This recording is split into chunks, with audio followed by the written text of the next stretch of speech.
ये ऐसी क्या मिस्टेक्स है जो न्यू पेरेंट्स अपने फर्स्ट ईयर में कर रहे हैं? मोस्टली आजकल सारे अवेयर हैं कि पहले 6 महीने में बच्चे को एक्सक्लूसिव ब्रेस्ट फीडिंग कराना चाहिए, बट आजकल कॉन्सेप्ट बहुत चल गया है drink, DINK, double income no kid. तो इसको लोग इतना क्यों फॉलो कर रहे हैं? It is actually couples choice. तो सही एज क्या होती है बच्चे पैदा करने? बायोलॉजिकल एज तो हमारी मदर की बहुत जल्दी स्टार्ट हो जाती है। Once she started having menses, वहाँ से वो मदर बन सकती है। अच्छा। बट एंड पेरेंट्स में तो पहले से ही था ये सुपरस्टिशन को लेके, और पेरेंट्स भी इस चीज़ को मानते हैं। बच्चों को वो माचिस भी रखते हैं बच्चे के साथ छोटे छोटे चाकू भी रखते हैं।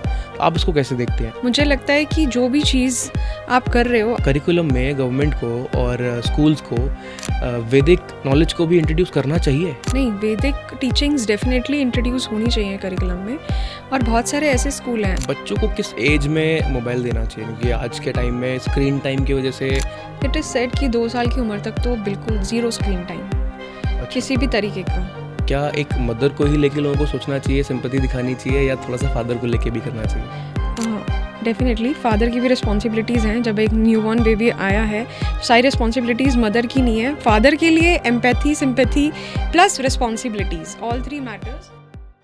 आज की हमारी गेस्ट हैं डॉक्टर आरती राठौर, जो कि बहुत ही अच्छी पीडियाट्रिशियन है।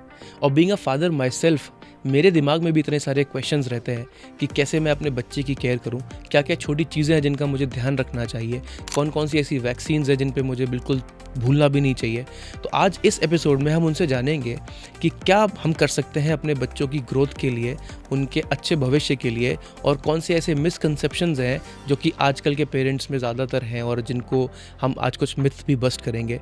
और बहुत सारी चीज़ों पे हम बात करेंगे, उनकी अपनी पर्सनल लाइफ, वो कैसे इसको मैनेज करती हैं, इतनी सारी चीज़ों पे उनका ध्यान रहता है फिर भी वो कैसे इतनी रिलैक्स्ड रहती हैं, कैसे वो अपने जीवन को चलाती हैं, उन्होंने बच्चों की ही फील्ड को चूज़ क्यों किया। और आज हम ये भी जानेंगे कि गांव के बच्चे और शहर के बच्चों में इतना डिफरेंस क्यों होता है। कुछ सवाल मैंने उनसे LGBTQ को लेके भी किए हैं कि हम उन पे कैसे ध्यान दे सकते हैं और वो अपने पेरेंट्स को कैसे बताएं, कैसे खुल के बाहर आ सकते हैं। तो आप इस जर्नी में हमारे साथ रहिए और इस एपिसोड को एंड तक देखिएगा। और अगर आपको ये एपिसोड अच्छा लगता है तो मेरी आपसे रिक्वेस्ट है कि आप प्लीज़ इसको सब्सक्राइब करिए, चैनल को अपने दोस्तों के साथ, अपने जानने वालों के साथ, न्यू पेरेंट्स के साथ शेयर करिए, जिससे कि एक तो हमें भी इसमें रीच मिलेगी और उनको भी कुछ ना कुछ ज़रूर इससे फ़ायदा मिलेगा। आज हम ज्वाइन करते हैं डॉक्टर आरती राठौर।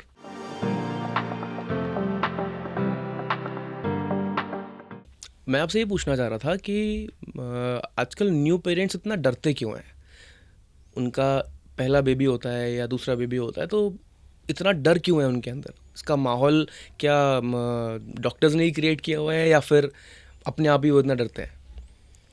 नहीं, हर नई शुरुआत जो होती है वो एक डर के साथ होती है। तो जो भी एक नया पेरेंट बना है तो दे नो कि चैलेंजेस क्या हैं आसपास के सराउंडिंग को देखते हुए, एंड उन्होंने ये भी सर्च किया हुआ है कि इन्फेंट मोर्टालिटी या फिर अर्ली न्यूनेटल डेथ्स के क्या क्या रीजंस होते हैं। सो दे आर वेरी अफ्रेड उन चीज़ों को लेकर कि हमें बच्चे को क्या, मतलब रेंजिंग फ्रॉम कि क्या पहनाना है, कपड़े किससे धोने हैं, क्या टॉय देना है। So they are very worried in every aspect. क्या इसमें ऑनलाइन सोशल मीडिया का भी बहुत असर है इसमें कि बच्चे क्या पहनेंगे? क्योंकि आजकल जैसे मैं और आप बात कर रहे हैं और हमारा फ़ोन ऑलरेडी इस चीज़ को सुन रहा है और हमें एड्स आने शुरू होते हैं, पॉपअप शुरू होते हैं, तो क्या ये भी एक रोल निभाता है इस चीज़ में कि पेरेंट्स को क्या करना है क्या नहीं करना बहुत ज़्यादा कॉन्शियस हो जाता है?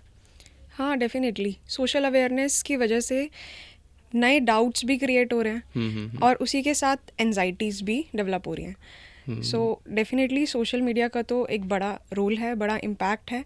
It has both advantages also, disadvantages also, कि उन्हें पता भी चल रहा है कि वो चीज़ टैकल कैसे करनी है, उसके साथ वो एंजाइटी भी आ रही है। और जैसे आपने बताया कि पेरेंट्स मोर्टालिटी रेट को भी देखते हुए थोड़ा डर है, तो जैसा कि हर साल लगभग 2 करोड़ 6 लाख बच्चे पैदा होते हैं, जिसमें से 12 लाख बच्चे मर जाते हैं। तो इसके पीछे का कारण क्या है? वो भी फर्स्ट 28 डेज में ही मर जाते हैं, तो इसके पीछे क्या है? Newborn babies they are very fragile. उनकी हैंडलिंग, कहाँ उनका बर्थ हुआ, इस पे भी डिपेंड करती है। गवर्नमेंट ऑलरेडी बहुत फोकस कर रही है, इंस्टीट्यूशनल डिलीवरी होना चाहिए। At present also institutional delivery का रेट सिर्फ 80% है। अच्छा, we have to achieve like 100%। वो नहीं हो पा रहा है। उसका भी कारण ये है कि या तो उस एरिया तक रीच नहीं है, सोशल अवेयरनेस, और कुछ विलिंगली नहीं जाते अच्छा, इंस्टीट्यूशनल डिलीवरी के लिए। दाई का गवर्नमेंट प्रैक्टिस हाँ अभी भी हाँ बहुत ज़्यादा प्रेवलेंट है। तो गवर्नमेंट का इनिशिएटिव ये है कि अभी ट्रेंड बर्थ अटेंडेंट्स का रोल है। जो दाइयाँ पहले होती थी उनको एक एजुकेशन, एक फॉर्मल एजुकेशन देके कि आपको कैसे डिलीवरी करानी है, वो करा गया है। पेरिफेरल जो रूरल एरियाज़ हैं उसमें आउटरीच सेशंस होते हैं। There are ASHA workers, anganwadi workers जो न्यूबॉर्न को लेके आती है सेंटर पे, अच्छा प्रॉपरली वैक्सीनेट कराती है। बट इसके बावजूद भी बहुत सारे एरियाज ऐसे हैं जो अनटच रह जाते हैं। उनकी वजह से मोर्टालिटी रेट काफ़ी हाई है। और जो न्यूबॉर्न पीरियड होता है इसमें इंडिया में जो देखा गया है कि low birth weight is the major cause of mortality. Premature babies जो होती हैं उनका भी लो बर्थ वेट होता है, लेकिन टर्म बेबीज़ भी जो होते हैं, जो पूरे महीने पे पैदा हुए हैं बच्चे, उनका भी वजन कम होने की वजह से काफ़ी तकलीफ़ें देखी गई हैं। अच्छा अच्छा। तो ऐसी जो स्लम एरियाज़ हैं, अपने लखनऊ में भी इतने सारे स्लम एरियाज़ हैं, बॉम्बे में इतना बड़ा स्लम एरिया है, इसमें लगभग लखनऊ की अगर मैं बात करूँ तो 56% से ज़्यादा बच्चे आज भी सर्वाइव नहीं कर पाते हैं। तो क्या उसका रीज़न सोशल अवेयरनेस ही है या फिर क्या उसका रीज़न है? नहीं, उसका एक क्योंकि आपने बताया गवर्नमेंट काम कर रही है, आंगनवाड़ी वर्कर्स भी काम कर रहे हैं, तो फिर ये फिर भी अनटच्ड कैसे रह गया? वहाँ इतनी नंबर ऑफ डेथ्स कैसे हो रही हैं? फर्स्ट 28 डेज़ जैसे आपने बताया कि वो मेजर पीरियड है जिसमें मोर्टालिटी सबसे ज़्यादा देखी गई है। तो इनफैक्ट अगर इंस्टीट्यूशनल डिलीवरी भी हो रही है तो कहीं ना कहीं वो फॉलोअप मिसिंग है। व्हेन वी से कि फॉलोअप बच्चे को 3रे दिन, 7वें दिन, 14वें दिन, देन 28th डे पे कराना है, तो वो कहीं ना कहीं लैक हो जाता है। वहाँ पर मिसिंग जो बच्चे हैं उनको क्या खिलाना है, क्या नहीं देना है, वो सारी चीज़ें जब नहीं मिल पाती हैं तो दैट ऑल्सो लीड्स टू जो हमारा मोर्टालिटी सेप्सिस का इंडिया में सबसे ज़्यादा हाईएस्ट कंट्रीब्यूटर है, दैट टेक्स ओवर। अच्छा, माहौल का फ़र्क हो गया बहुत, एजुकेशन है, आसपास के लोग कैसे डेफिनेटली कर रहे हैं। अवेयरनेस क्या है, देन अवेलेबिलिटी क्या है कि मेजर पॉपुलेशन देखी जाए उसकी वो डेली वेज वर्कर्स हैं, तो क्या उनके पास इतना टाइम है कि वो निकाल के, या फिर मदर के पास, एक तो उनका देखा जाए तो in today's scenario also they have many kids, they are laborers but they have many kids, mothers have to take care of elder siblings या younger siblings also. So उस केस में क्या उनके पास टाइम निकालने के लिए इतना टाइम है कि वो जा पा रहे हैं सेंटर्स पे? So I think that is the main reason. और आज के टाइम में जो पेरेंट्स हैं, जो न्यू पेरेंट्स अभी बन रहे हैं हाल फिलहाल में, तो वो पहले साल में ऐसा क्या करें कि उनका बच्चा हेल्दी रहे, आगे चल के सब चीज़ें ठीक रहें? क्योंकि ऐसी क्या मिस्टेक्स है जो न्यू पेरेंट्स अपने फर्स्ट ईयर में कर रहे हैं? मोस्टली आजकल सारे अवेयर हैं कि पहले 6 महीने में बच्चे को एक्सक्लूसिव ब्रेस्ट फीडिंग कराना चाहिए, बट एक्सक्लूसिव ब्रेस्ट फीडिंग के लिए उनका एक सपोर्ट सिस्टम बहुत ज़रूरी है। Recently we observe world breast feeding week, जिसका prioritise breast feeding create sustainable support system was the theme. इसका मतलब ये है कि माँ चाहते हुए भी आसपास के ना सपोर्ट होने के कारण ब्रेस्ट फीडिंग नहीं करा पा रही है। सो ब्रेस्ट फीडिंग, एक माँ का दूध जो है वो बच्चे के लिए संपूर्ण आहार है, पानी की भी ज़रूरत नहीं है 6 महीने तक। तो क्या उनको पता है कि सिर्फ फॉर्मूला फीडिंग कितना बड़ा एक कंट्रीब्यूटर हो सकता है इल हेल्थ का, कि बाहर से पानी देना पड़ रहा है एक फॉर्मूला बनाने के लिए। अच्छा। और माँ का दूध डायरेक्ट मिल रहा है बच्चे को, उसके बीच में ना कोई कंटेनर आ रहा, ना कोई स्पून आ रहा, ना पानी की ज़रूरत है। So that is one thing. Second thing is immunisation के लिए भी बहुत सारे पेरेंट्स जो हैं दे नो कि व्हेन टू गेट इट। कोई करा पाता है प्राइवेट सेंटर पे और कोई नहीं करा पाता। तो जो नहीं करा पाता उनके लिए भी बहुत सारे गवर्नमेंट सेंटर्स अवेलेबल हैं जहाँ पर वो एडिक्वेटली जाकर वैक्सीनेशन करा सकते हैं। अच्छा अच्छा। और जैसे आपने बताया कि ब्रेस्ट फीडिंग करते हैं जो मदर्स, सारी मदर्स को कुछ बताते हैं कि कुछ मम्मी को दूध नहीं आ रहा है, जो मदर्स हैं नहीं, तो क्या ऐसा सच में होता है या फिर सबको दूध आता है बट हार्मोनल चेंजेस की वजह से भी ऐसा कुछ होता है? नहीं, every mother who has given birth, सबको ब्रेस्ट मिल्क प्रोड्यूस होता है।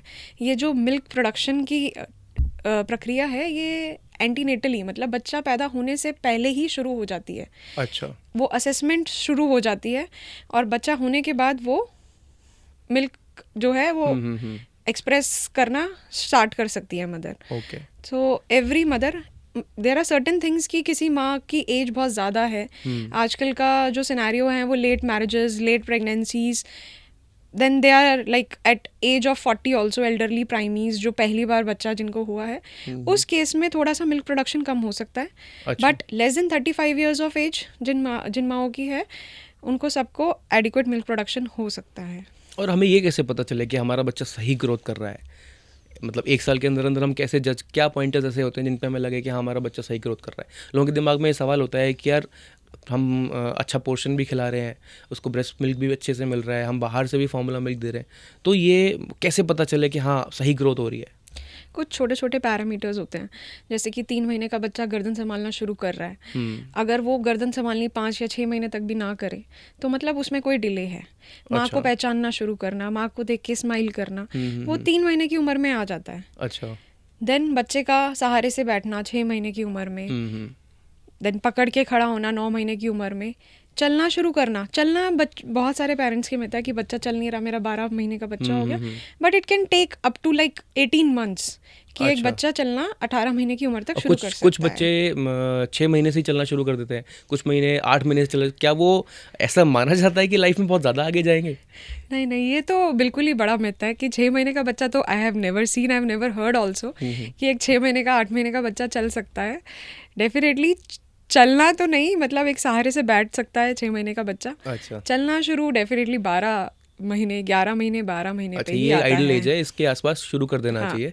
अगर 18 महीने से डिले कर रहा है तो भी कोई प्रॉब्लम है, या हाँ. फिर हम कब तक इसका इंतजार करें कि नहीं, हमारा बच्चा 18 चलना महीने शुरू इज द कर जाए? अपर लिमिट कि बच्चे को चलना शुरू कर देना चाहिए. Then you have to get it assessed by अच्छा. योर पीडियाट्रिशियन की क्या प्रॉब्लम है, कि कोई न्यूरोमस्कुलर प्रॉब्लम है, हड्डी की दिक्कत है, क्या परेशानी है, अच्छा. अच्छा. वो आपको दिखाना चाहिए. और कई लोगों की शिकायत होती है कि हमारा बच्चा रोता बहुत है, ये दिन में भी कभी रोना शुरू कर देगा, उठेगा तो रोना शुरू कर देगा, रात में सोते सोते एकदम से उठेगा, रोना शुरू कर देगा. तो ये रोने वाला क्या है, और हम क्या बच्चे के रोने से ये पहचान सकते हैं कि उसको किस टाइप की प्रॉब्लम हो रही है?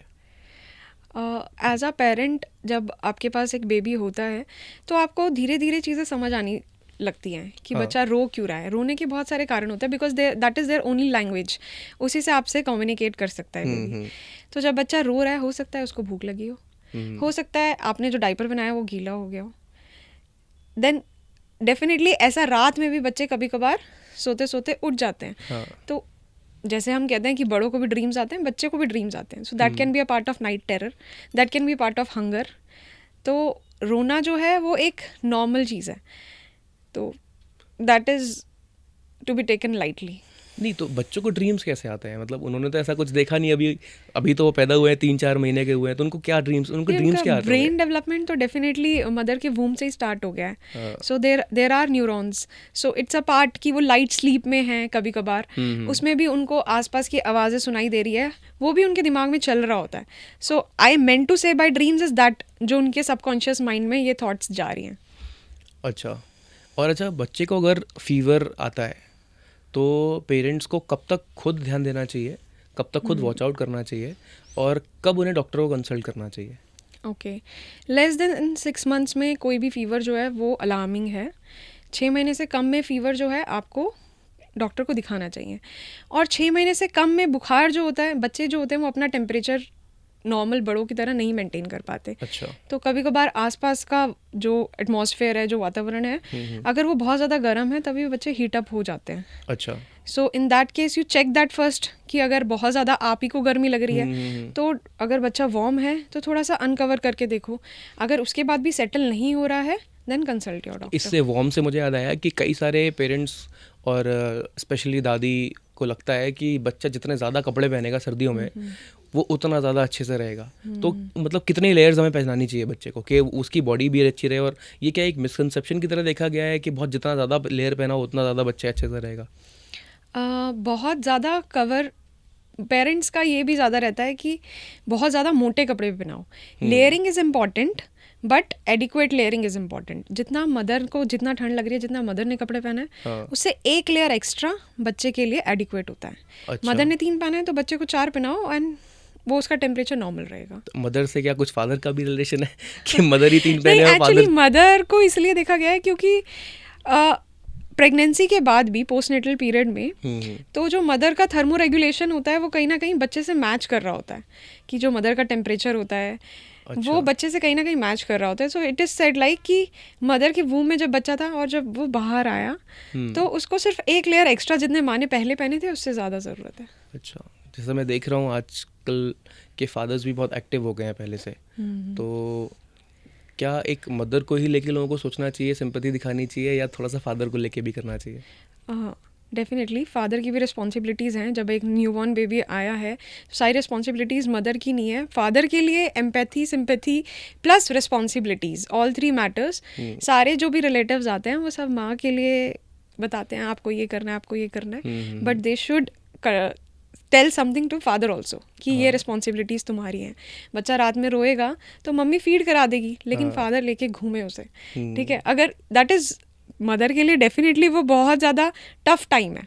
और उससे ज़्यादा टफ ये है कि वो देखना कि साथ में जो फादर है वो तो ही sleeping comfortably and mother is all involved with. लेकिन अब चेंज हो गया है ना ये सिनेरियो. हाँ, ये सिनेरियो चेंज हो गया. It is a good thing. पापा लोग कुछ नहीं करते हैं, तो अभी मैं देख रहा हूँ कि 50-50 तो नहीं बोलूँगा, फिर भी 30-70 तो हुआ है कि 70% मदर कर रही है, 30% कहीं ना कहीं फादर्स का और बाकी लोगों की भी बहुत हेल्प होती है बच्चों में.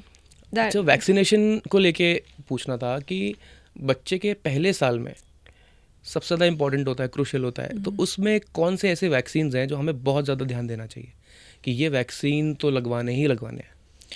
मेजॉरिटी अगर इंस्टीट्यूशनल डिलीवरी हो रही है तो फर्स्ट 24 आवर्स में BCG, हेपेटाइटिस बी और पोलियो की ड्रॉप्स पिलाई जाती हैं. ये इंपॉर्टेंट है. अगर घर पे डिलीवरी हुई है तो आपको इंस्टीट्यूशन में जाके लगवा लेना चाहिए ये चीज़. अच्छा. इसके बाद 1.5, 2.5, 3.5 महीने पे टीके लगाए जाते हैं. 2 सिमिलर तरीके टीके होते हैं.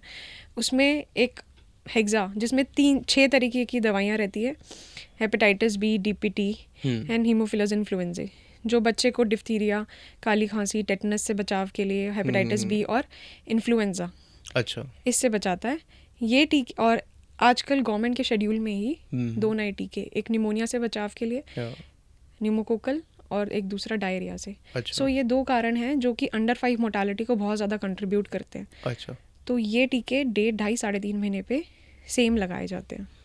इसके बाद 6 महीने पे टीका लगता है, जो कि प्राइवेट में थोड़ा जल्दी लगाया जाता है. टाइफॉइड का जब वीनिंग स्टार्ट हो जाती है, जब बाहर से खाना दिया जाता है, तो एक टाइफॉइड का टीका लगता है और एक इन्फ्लुएंजा का लगता है. तो गवर्नमेंट और प्राइवेट में इतना ज़्यादा मिथ क्यों है कि गवर्नमेंट वैक्सीन है वो फ्री है इसलिए इफेक्टिव नहीं है, और प्राइवेट वैक्सीन में पैसे लगते हैं इसलिए वो इफेक्टिव है? और प्लस ये पेनफुल और पेनलेस वाली वैक्सीनेशन, इसमें क्या ये डिफरेंस है? मतलब लोग, लेकिन आज भी लोग गवर्नमेंट से लगवाते हैं, उन बच्चों को भी कोई ऐसी प्रॉब्लम नहीं है. क्या वैक्सीन का ये इतना डिफरेंस क्यों है गवर्नमेंट और प्राइवेट में? नहीं, ये इट इज़ अबाउट एक सोच की बात है कि आप किस बैकग्राउंड से आ रहे हो. अफोर्डेबिलिटी की भी बात है कि आप कितना इजीली जाके लगवाना चाहते हो, बिकॉज गवर्नमेंट में जाना लगवाना थोड़ा सा टीडियस हो सकता है आजकल. लेकिन गवर्नमेंट ने बहुत सारे सेंटर्स बना दिए हैं जहाँ पर वैक्सीन अवेलेबल हैं. बट थोड़ा सा लोगों को ये है कि कोल्ड स्टोरेज एक वैक्सीन के लिए बहुत इंपॉर्टेंट चीज़ है. उसकी पोटेंसी के लिए बहुत इंपॉर्टेंट है. अगर वैक्सीन अच्छे तरीके से स्टोर नहीं करी गई है तो वो काम नहीं करेगी.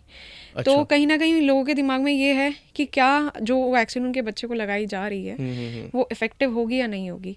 इसको लेकर थोड़ा प्राइवेट की तरफ ज़्यादा शिफ्ट हो रहे हैं. और वैक्सीनेशन अगर मान लीजिए किसी पेरेंट से कुछ टाइम के लिए मिस हो गई कोई वैक्सीन, जैसे जो वैक्सीन 6 मंथ पे लगनी थी और उसको याद आया कि यार 6 महीना तो निकल गया, मैं 7वें महीने में आ गया हूँ, या कोई भी वैक्सीन मिस हो गई, तो उस टाइम पे क्या कर सकता है कोई पेरेंट अपने बच्चे के लिए? मेजॉरिटी वैक्सीन ऐसी होती हैं कि अर्ली कैचअप इज़ इम्पॉर्टेंट. 6 महीने पे मिस होगी तो 7 महीने, 8 महीने पे जब भी आपको याद आए वो लगवा लीजिए. अच्छा. बहुत सारी वैक्सीन ऐसी हैं जो टाइमली लगवा कर आप उनकी इफेक्टिविटी को मेंटेन कर सकते हैं. अच्छा, तो इससे बहुत ज़्यादा फ़र्क नहीं पड़ेगा अगर 2 महीने में डिले आ गया है तो, लेकिन उससे ज़्यादा डिले आएगा तो ध्यान देना ज़रूरी है. डेफिनेटली. अच्छा, कई सारे लोगों की एक दुविधा होती है कि बच्चा एक दिन में 7 बार पॉटी कर रहा है और कई बच्चे 7 दिन में 1 बार पॉटी कर रहे हैं. तो ये कैसा है? Both the things are normal. बच्चे की गट पे डिपेंड करता है एक्चुअली. दोनों चीज़ें नॉर्मल हैं. एक दिन में 5 से 7 बार या 5 से 7 दिन में 1 बार ही, दोनों चीज़ें नॉर्मल है. तो ये कंसर्निंग नहीं है. इसमें पेरेंट्स शुड बी सेटिस्फाइड कि हाँ दोनों चीज़ें. लोग कहते हैं, डॉक्टर्स भी कहते हैं, मेनली डॉक्टर्स ही कहते हैं कि बच्चे को सॉल्ट और शुगर नहीं देना चाहिए. तो ऐसा क्यों है? क्योंकि आप देख ही रहे हैं कि अर्ली डायबिटीज़, अर्ली हाइपरटेंशन आजकल कितने ज़्यादा है। एंड ये ही डेवलपिंग, मतलब एक बोलते हैं ना, नींव रखी गई है। जैसे घर की नींव रखी गई है, वैसे बच्चे को भी इसी स्टेज में सारी चीज़ें हमें अप्रोप्रिएट अमाउंट्स में देनी है। अच्छा। तो ना सॉल्ट की ज़रूरत है, ना शुगर की ज़रूरत है। और कभी कभार बहुत सारे पेरेंट्स को ये भी लगता है कि हमारा बच्चा खाना नहीं खा रहा, हो सकता है नमक नहीं टेस्ट डला ना है आ रहा इसी उसको, की वजह से। उसको टेस्ट ना आ रहा। हाँ, तो मतलब when I have not eaten a Japanese कोई कुजीन, तो मेरे को पता ही नहीं है उस चीज़ का टेस्ट कैसा है, तो मुझे पसंद आना नहीं आना, तो वो तो that's all together a different thing. तो नमक और चीनी बच्चे को 1 साल तक बिल्कुल भी नहीं देनी चाहिए। कब उनको हम दे सकते हैं? कभी बच्चे को मिठाई या नमकीन या जंक फूड देना हो या कुछ ऐसा देना हो तो किस एज से दे सकते हैं आप? आइडली इट इज़ सेड कि 1 साल के बाद से आप हल्का नमक चीनी दे सकते हैं। एंड अच्छा। After 2 years you can give अच्छे से। इसमें थोड़ा सा अवेयरनेस की कमी रहती है गांव के बच्चों में, लेकिन गांव के बच्चे और शहर के बच्चों में डिफरेंस बहुत होता है। वो ज़्यादा एक्टिव होते हैं और वो उनके अंदर इम्यूनिटी भी बहुत ज़्यादा होती है। तो ये ऐसा कैसे है? ये गॉड गिफ्ट है सिर्फ सबके लिए या फिर कुछ है डिफरेंस गांव में और शहर के बच्चों में? जबकि हमारे पास इतने डॉक्टर्स हैं, इतना इजी अप्रोच है, वहाँ पे ऐसा कुछ नहीं है। तो वो ऐसे सर्वाइव अच्छे से कैसे कर जाते हैं? इसमें सबसे इम्पॉर्टेंट रोल है, एक हाइजीन हाइपोथेसिस होती है। इसका अच्छा। मतलब ये है कि बच्चे को जितना ज़्यादा एक्सपोजर मिला होता है बचपन में, उतनी ही इम्यूनिटी डेवलप होती है। जिन बच्चों का आजकल जैसे देखा अर्बन एरियाज़ में, पेरेंट्स बच्चे को बाहर निकलने ही नहीं दे रहे, बाहर निकलेंगे नहीं, उस वायरस या बैक्टीरिया से कभी उनका एक्सपोजर हुआ ही नहीं, हाँ। तो वो जो मेमोरी सेल्स बनते हैं वो बने ही नहीं है उनके। अच्छा। तो जब लेटर एज में थोड़ी ज़्यादा अमाउंट में एक्सपोजर अगर होगा तो वो जल्दी बीमार पड़ेंगे। अच्छा। कंपेयर टू गांव के बच्चे, मिट्टी है, इतने पेव्ड रोड्स नहीं है, तो और बाहर ज़्यादा खेलते हैं, अच्छा। इतना टीवी मोबाइल ये सब नहीं है, तो वो बाहर का एक्सपोजर ज़्यादा रहता है, तो उनकी इम्यूनिटी अच्छी डेवलप हो जाती है। अच्छा, इससे भी कोई फ़र्क पड़ता है कि आप किस रीजन में रह रहे हैं? जैसे हम लोग अभी प्लेन्स में रहते हैं और कुछ लोग जो बॉम्बे के पास रह रहे हैं या जो लोग बीच पे रह रहे हैं, तो अपने बच्चों को बीच लेके जाते हैं, और हम लोग यहाँ रहते हैं, तो उनके हैंड का डेवलपमेंट जो यहाँ के एक 6 साल के बच्चे का होगा और जो वहाँ के 6 साल के बच्चे होगा, उसमें डिफरेंस होता है कि वो मिट्टी में खेल के पकड़ रहा है, समझ रहा है उसके हाथों का मूवमेंट और स्ट्रक्चर, इसमें फ़र्क होता है कुछ? हाथों के मूवमेंट और स्ट्रक्चर से तो नहीं, but it is like sensory development उनकी बेटर होती है। अच्छा। तो आजकल मतलब आप भी देखोगे कि मार्केटिंग में भी बहुत सारे नए प्रोडक्ट्स आ गए हैं, एंड दे से कि आप बच्चे को ये वाली किताबें दिखाओ, ये वाले रंग दिखाओ। सो इट इज़ ऑल अबाउट कि आप सेंसरी स्टिमुलस क्या प्रोवाइड कर रहे हो। अच्छा। तो जैसे मिट्टी में खेल कर उनकी हैंड मूवमेंट थोड़ी जल्दी डेवलप होती है, उनको पता है कि क्या चीज़ कैसे उठानी है, तो वो थोड़ा सा डेवलपमेंट बेटर हो जाएगी। अच्छा। बट नॉट लाइक कि उनकी शेप बेटर होगी या कुछ, बट जो चीज़ वो कर पाएंगे वो थोड़ी जल्दी एज में कर लेंगे कंपेयर टू जिनका एक्सपोजर नहीं हुआ है। अच्छा। ग्रैंड पेरेंट्स का लव बच्चों को लेके बहुत ज़्यादा होता है, तो ऐसा क्या ग्रैंड पेरेंट्स कर रहे हैं जो कि बच्चों को थोड़ा कहीं ना कहीं हार्म भी कर रहा है, और ऐसा क्या ग्रैंड पेरेंट्स जो करते हैं बच्चों के लिए बहुत एसेंशियल और ज़रूरी होता है?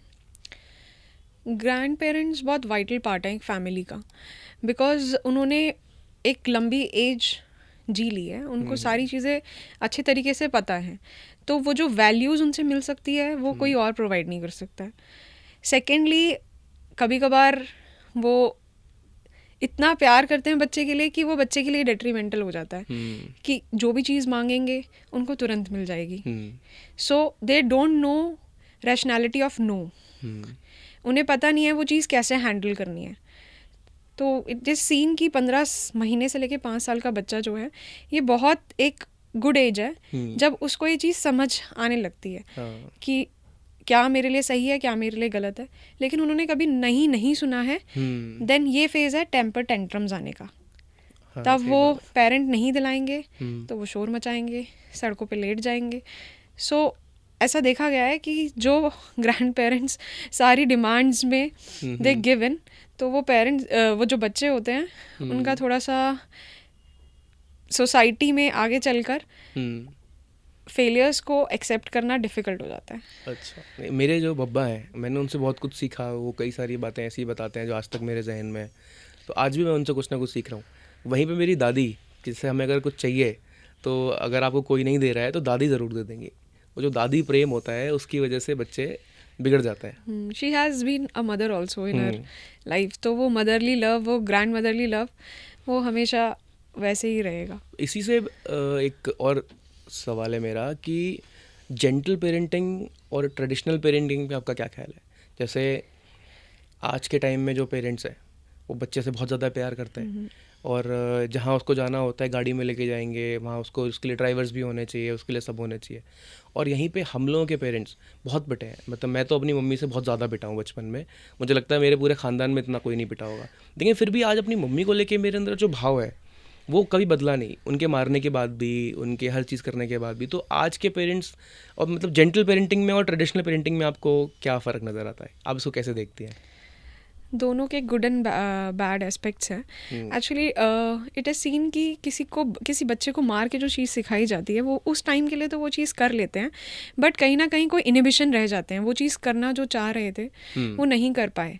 और हो सकता है कि अगर आप उनको वो चीज़ समझा कर उस टाइम पर करवा लेते तो उनको समझ आता कि ये चीज़ आगे चल के मुझे इस तरीके से करनी है, ये वाला तरीका नहीं। लेकिन आपने उनको वहाँ इनिबिट कर दिया, आपने उनको वहाँ पिटाई कर दी, तो उन्होंने वो चीज़ एकदम छोड़ ही दी।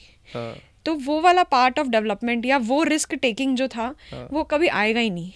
तो वो थोड़ा सा हो सकता है कि इंट्रोवर्ट रह जाए। अच्छा। आजकल के बच्चे जो हैं दे आर आउट गोइंग, क्योंकि उनको पता, अगर बच्चे को बताया जाए कि ये आपके लिए सही है, ये आपके लिए गलत है, ये सही तरीका है, ये गलत तरीका है, रेदर देन पिटाई करके, तो उनकी डेवलपमेंट एक डिफरेंट तरीके से होगी और वो दोनों चीज़ें करेंगे। मतलब एक हो सकता है सही चीज़ भी करे, गलत चीज़ भी करे, लेकिन थोड़ा कॉशियस होके करेंगे। लेकिन हम तो पिट के ही सीखे हैं। हम लोगों को मतलब कुछ भी होता था लेकिन हम बुरा भी नहीं मानते थे इस बात का कि हमारी मम्मी ने हमें मारा। उस समय लगता था, बाद में भूल जाते थे क्योंकि नहीं, वो मदर से जो बॉन्ड होता है ना, वो पिटाई से कभी कम नहीं हो सकता है। मतलब इट विल आज के पेरेंट्स बहुत स्टे डरते हैं स्ट्रांग। क्योंकि मैंने देखा है कि आज एक 14 साल 15 साल का बच्चा अपने मम्मी से या पापा से पिटने के बाद उनसे 7-7 दिन तक बात नहीं करते हैं। कहते हैं हम डिप्रेशन में हैं, हमें एंजाइटी इश्यूज़ आ रहे हैं। तो ये क्या एक सोशल मीडिया के शब्द ही है या इनका कोई मतलब भी है? क्योंकि डिप्रेशन और वो ये एंजाइटी तो पहले भी होता था लेकिन हम लोग इससे अवगत नहीं थे। ये डेफिनेटली मतलब it's a drawback of social media जो इतना इजीली अवेलेबल भी है बच्चों को आजकल। फ्रेंड्स क्या बोल रहे हैं, उनका क्या एक्सपोजर है, उससे भी काफ़ी चीज़ें पिक कर रहे हैं। अच्छा। सो depression is something which is a medical entity. अगर मुझे भी होगा तो, या किसी और को भी होगा तो वो सामने आके बोलेगा नहीं कि मुझे डिप्रेशन हो रहा है। It has to be diagnosed by somebody. So these are just words being picked up. और 7 दिन तक बच्चे का माँ से या पिताजी से बात ना करना, this is all because they have heard कि फैमिली में कहीं ना कहीं या अपने फ्रेंड से कि ना बात करके दे थिंक कि अपनी डिमांड्स पूरी करा सकते हैं। अच्छा। और बच्चों को किस एज में मोबाइल देना चाहिए? क्योंकि आज के टाइम में स्क्रीन टाइम की वजह से बहुत ज़्यादा ओवरवेट हो रहे हैं बच्चे, ओबेसिटी बढ़ रही है, स्क्रीन टाइम उनको ऑटिज़म की तरफ भी लेके जा रहा है। और प्लस आज के टाइम क्योंकि ग्रोथ पूरी सोशल मीडिया और मोबाइल के थ्रू ही है, तो इसको हम कैसे देखते हैं कि हमें कब देना चाहिए मोबाइल और कब तक रोक के रखना चाहिए उनको कि बिल्कुल भी वो फ़ोन यूज़ ना करें? इट इज़ सेड कि 2 साल की उम्र तक तो बिल्कुल ज़ीरो स्क्रीन टाइम। अच्छा। किसी भी तरीके का टीवी, मोबाइल कुछ भी नहीं देखना है उन्हें। सुना सकते हैं आप सारी चीज़ें, बट दिखा नहीं सकते। अच्छा। 2 साल से 5 साल तक 30 minutes per day, that should be also in breaks. उसके बाद भी कोई ऐसे एक लिमिटेड कोई टाइम अलॉटमेंट नहीं है कि 5 साल के बाद इतना दिखा सकते हैं, नहीं दिखा सकते। It should be minimum. और कब दे सकते हैं, आजकल तो आपको पता है कि स्कूल्स में भी ऑनलाइन क्लासेस हो रही हैं, तो अर्ली एज में ही, मतलब in fact in 5th 4th class also, सब बच्चों के पास मोबाइल हैं, अपने मोबाइल हैं। वो उस नीड के लिए अगर यूज़ करा जा रहा है देन इट इज़ फाइन। अच्छा। But mindless scrolling should be avoided and there should be filters also. Age appropriate filters सारे पेरेंट्स को बच्चों के मोबाइल में लगा लेने चाहिए। अच्छा। सोशल स्टिग्मा बना दिया गया है ऑटिज़म को। और पहली बात तो ये ऑटिज़म होता क्या है? दूसरा, क्या ऑटिज़म के कई प्रकार भी होते हैं? क्योंकि मैं ऐसा कई लोगों से मिला हूँ कि बच्चा बिल्कुल फिज़िकली भी ठीक है, दिख रहा भी ठीक रखा है, फिर भी उसको कहते हैं ऑटिज़म है। कई बच्चे ऐसे हैं बाय बर्थ ऑटिस्टिक होते हैं। तो ये ऑटिज़म पहली बात तो क्या है और ये इसके क्या प्रकार हैं? Autism these days is on rise. मतलब ये एक टिप ऑफ आइसबर्ग है, फिनोमेना बोलते हैं कि हमें जितना दिख रहा है उससे काफ़ी ज़्यादा है। ये पहले भी होता था अच्छा। बट आजकल पिक ज़्यादा हो रहा है क्योंकि पेरेंट्स जो हैं they are very aware. This is like good impact social media का, उनको पता चल रहा है कि क्या सिम्टम्स होते हैं ऑटिज़म के, so they are coming to you. हाँ। और रेगुलर जो विजिट्स हैं डॉक्टर के पास, अगर कोई इम्यूनाइजेशन के लिए भी जा रहा है या फिर खांसी जुकाम के लिए जा रहा है, तो डॉक्टर की अवेयरनेस भी इन सिम्टम्स को लेकर बढ़ गई है। सो इनका pickup rate is quite high these days. अच्छा। Definitely it is a genetic disorder, कुछ जीन्स एसोसिएटेड हैं और बहुत सारे, मतलब आपने जैसे पूछा कि वैरायटी ऑफ हाँ। सिम्टम्स हैं या फिर वैरायटी ऑफ ऑटिज़म है, सो it is a spectrum disorder. अच्छा। ऑटिज़म स्पेक्ट्रम डिसऑर्डर बोला जाता है इसे। काफ़ी सारे स्पेक्ट्रम व्हेन वी से, बहुत सारे सिम्टम्स, किसी बच्चे में कुछ होंगे, किसी बच्चे में कुछ होंगे। इसी को ASD And- कहते हैं। हाँ, जो आपने ऑटिज़म बताया। स्पेक्ट्रम अच्छा, डिसऑर्डर कहा अच्छा, जाता है। एंड कभी कभार देखा गया है कि इसका ओवरलैप होता है ADHD के साथ, अच्छा, attention deficit hyper activity disorder. वो बच्चे थोड़े हाइपर एक्टिव भी होते हैं अच्छा। With features of autism. Okay, तो ये क्या स्क्रीन टाइम की वजह से भी होता है? जैसे आपने बताया ये जेनेटिक है, तो स्क्रीन टाइम, लोग कहते हैं स्क्रीन टाइम की वजह से बच्चा रेल में बोलना शुरू कर रहा है, उसका डिलेड स्पीच है, और कहीं ना कहीं आज इसको भी ऑटिज्म की तरह ही देखता है। डेफिनेटली स्क्रीन टाइम इस तरीके से अफेक्ट करे, जैसे मैंने बोला कि जेनेटिक है, लेकिन कुछ एनवायरमेंटल फैक्टर्स हैं जो उसको मॉडिफाई कर सकते हैं, कुछ बढ़ा सकते हैं, कुछ कम कर सकते हैं। पहले ज़माने में फैमिलीज़ जो होती थी वो सारे साथ में रहते थे। हाँ। लैंग्वेज बच्चा आसपास से सीखता है। जो बच्चा इंडिया में पैदा हुआ है वो हिंदी, अगर हिंदी स्पीकिंग होम में हुआ है तो वो हिंदी बोलना सीख जाता है। अगर कहीं बाहर हुआ है तो वहाँ जो भी लैंग्वेज बोली जा रही है वो सीख जाता है। तो कितने मेंबर्स हैं घर में, उससे लैंग्वेज डेवलपमेंट डिपेंड करती है।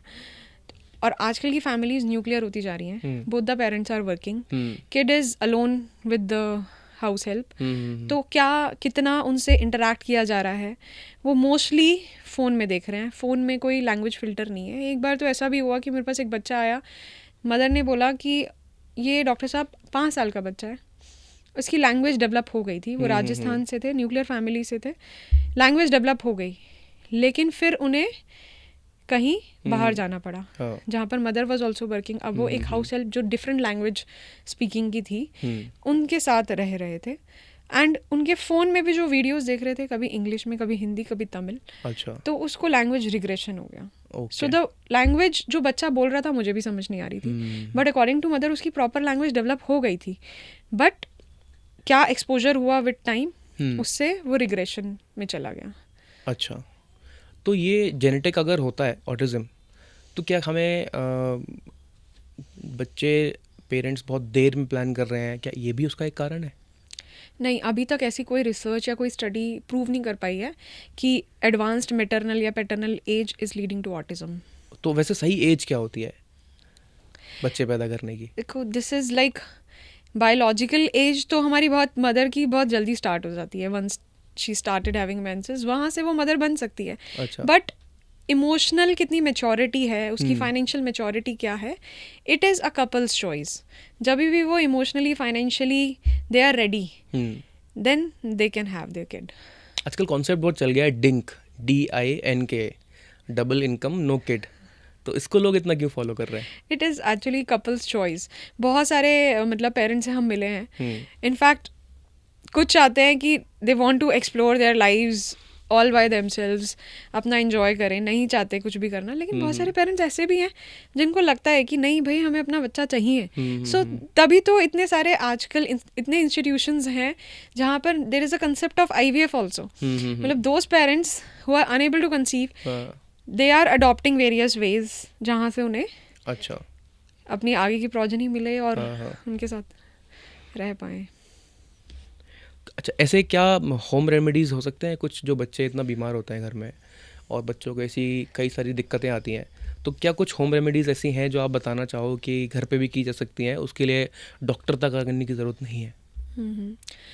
जैसे मैंने बताया कि 6 महीने तक तो कोई भी बीमारी डॉक्टर से संपर्क करके ही ठीक करानी चाहिए, लेकिन उसके बाद खांसी जुकाम, जैसे नॉर्मल खांसी जुकाम, घर में सभी को फ्लू हुआ है, खांसी जुकाम हुआ है, और आपको लग रहा है कि बच्चे को सिर्फ खांसी है, पसली तेज नहीं चल रही है, तेज़ बुखार नहीं है, उस केस में आप जैसे हनी और जिंजर वो दे सकते हैं. थोड़ा सा थ्रोट अगर पेन है तो वो रिलीव हो जाएगा. अच्छा अच्छा. सो दैट इज़ वन विच तो कैन हनी और हनी को जैसे मना करते हैं कि स्टार्टिंग में नहीं देना चाहिए, तो हनी का इस्तेमाल कब शुरू किया जाए फिर, हनी और जिंजर? इट इज़ सेड कि आइडियली तो 2 साल तक हनी नहीं देना है. बट बिकॉज कि इसमें एक बॉटुलिज्म नाम का कीटाणु है जो कि पैरालिसिस करा सकता है बच्चों को. अच्छा. तो इसलिए 2 साल की उम्र के बाद ही हनी तो का फिर जो इस्तेमाल अगर उसको करना खांसी हो चाहिए. रही है तो आपने हनी का जो जिक्र किया, तो हनी हाँ. कैसे दें फिर नहीं, honey and ginger should be given like after 2 years. After 2? 2 उसके years. पहले उसके पहले तो डॉक्टर से ही कंसल्ट करें? कंसल्ट करना पड़ेगा. अच्छा अच्छा.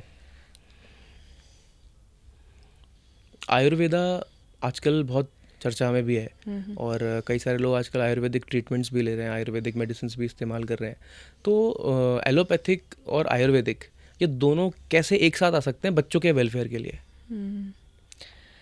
आयुर्वेदा मतलब इंडिया का बहुत ही एंशियंट मेडिकेशन सिस्टम है and it is preventive therapy. और जो हम एलोपैथी की बात कर रहे हैं वो थेरेप्यूटिक है. अगर किसी को इमीडिएट रिलीफ चाहिए तो वो एलोपैथी की तरफ जाता है. बट कोई भी चीज़ का अगर प्रिवेंशन है, क्या दोष है, किस प्रकार का खाना खाना है, वो सब आयुर्वेदा में it is written and preached properly. तो आपको उसका एडवांटेज भी मिलेगा. अच्छा. बट अगर कोई बीमारी ऐसी हुई है जिसमें इमीडिएट अटेंशन की ज़रूरत है, then allopathy has to come along with Ayurveda. अच्छा. So both when combined together can give good results. कुछ ऐसे नेचुरल वेज आप बता सकते हैं जो बच्चों की इम्यूनिटी को बूस्ट करे?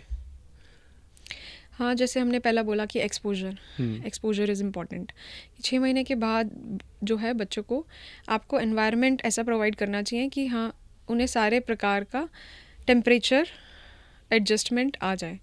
6 महीने से पहले इम्यूनिटी डेवलप करने के लिए breast feeding, exclusive breast feeding should be done till 6 months of age. क्योंकि उसमें ऐसे इम्पॉर्टेंट कंपोनेंट्स हैं, एंटीबॉडीज़ हैं जो कि बच्चे की इम्यूनिटी के लिए बहुत इंपॉर्टेंट है. अच्छा. So these are the 2 things I would से.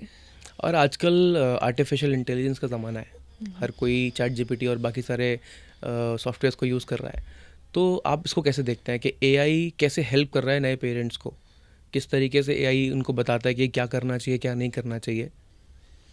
एआई पेरेंट्स के लिए भी, वी एज अ डॉक्टर, हमारे लिए भी, सबके लिए एक यूज़फुल टूल तो है कहीं ना कहीं. अगर उन्हें कोई भी डाउट आ रहा है they can definitely just type it and they can get the answers. But उनको किस एक्सटेंड तक उसका यूज़ करना है ये भी समझना पड़ेगा. कि अगर बच्चे को नॉर्मल खांसी जुकाम है then they can type it, उनको दवाई भी पता चल जाएगी. हाँ. लेकिन कुछ डेंजर साइंस हैं, उनको उसके साइमल्टेनियसली वो भी लिखना है कि मुझे कब इसका यूज़ स्टॉप करना है. बिकॉज कब वर्सनिंग हो रही है वो आपको एक डॉक्टर देख के अपने क्लिनिकल एक्यूमेन से ही बता पाएगा कि अब नहीं, इसको इन सब चीज़ों की ज़रूरत नहीं, अब इसको एडमिशन की ज़रूरत है या इस एडिशन की ज़रूरत है. अच्छा. एंड एआई का एक disadvantage compare to this thing physical human, उसमें ह्यूमन टच तो नहीं है. आपको एम्पैथी नहीं मिलेगी, आपको इमोशनल रेसिप्रोकेशन भी नहीं मिलेगा. तो क्या एआई डॉक्टर्स की कंसल्टेशन को ख़त्म कर सकता है? To very minimal extent I would say. अच्छा. Not completely. अच्छा. आपकी जर्नी की जो शुरुआत हुई, आपने इसी फील्ड को चूज़ क्यों किया? आपके पास तो कई सारी चीज़ें थी. आप कोई ऑर्थोपेडिक सर्जन भी हो सकते थे या कुछ और भी कर सकते थे. तो आपने ये बच्चों के साथ ही रहना, उनके आसपास ही सारी चीज़ों को देखना क्यों? आपने यही पीडियाट्रिक सर्जन ही क्यों चूज़ किया? पीडियाट्रिक्स एज अ ब्रांच बहुत मतलब रीजंस है. इट हैज़ पर्सनल, इमोशनल, थोड़ा सा प्रैक्टिकल टच है. एज इन कि हम सबको पता है कि जब बच्चे होते हैं they very honest, very resilient है. उनसे हमें बहुत कुछ सीखने को भी मिलता है.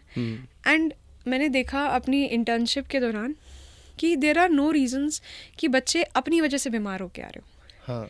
सो it is the surroundings, whether they are immunised, unimmunised, जिस सोसाइटी से वो आ रहे हैं वो कहीं ना कहीं डिपेंडेंट है. तो वो अपनी वजह से तो कभी बीमार नहीं होके आते. तो मुझे ये लगा कि कंपेयर टू जब मैंने एडल्ट्स को देखा कि they always had a reason. कि जब मैं मेडिसिन वार्ड में जा रही थी कि बहुत एल्कोहलिक या स्मोकर, उस तरीके से बीमार पड़ के आ रहे थे जो चीज़ कंट्रोल्ड थी, जो कंट्रोलेबल फैक्टर्स हैं, बट उन्होंने वो कहीं ना कहीं इग्नोर किया। क्या मुझे ऐसा आपकी बातों से लग रहा है कुछ आपके साथ पर्सनल ऐसा कुछ तो हुआ है जिसकी वजह से आपका मन हुआ कि मुझे यही फील्ड चूज़ करनी है, ऐसा कुछ हुआ है, कोई ऐसा केस? नहीं, मुझे डेफिनेटली ये लगा कि मतलब I as a paediatrician can help society change in a better way. एक स्ट्रॉन्ग कम्युनिटी, हम वही जैसे हमने बोला कि एक वो बच्चे जो हैं they are the starting stone, मतलब आप उनको कैसे मॉड्यूलेट करते हैं उस एज में ही, ताकि एक स्ट्रॉन्गर इंडिविजुअल बन पाए। So this way I can help community a better place to live.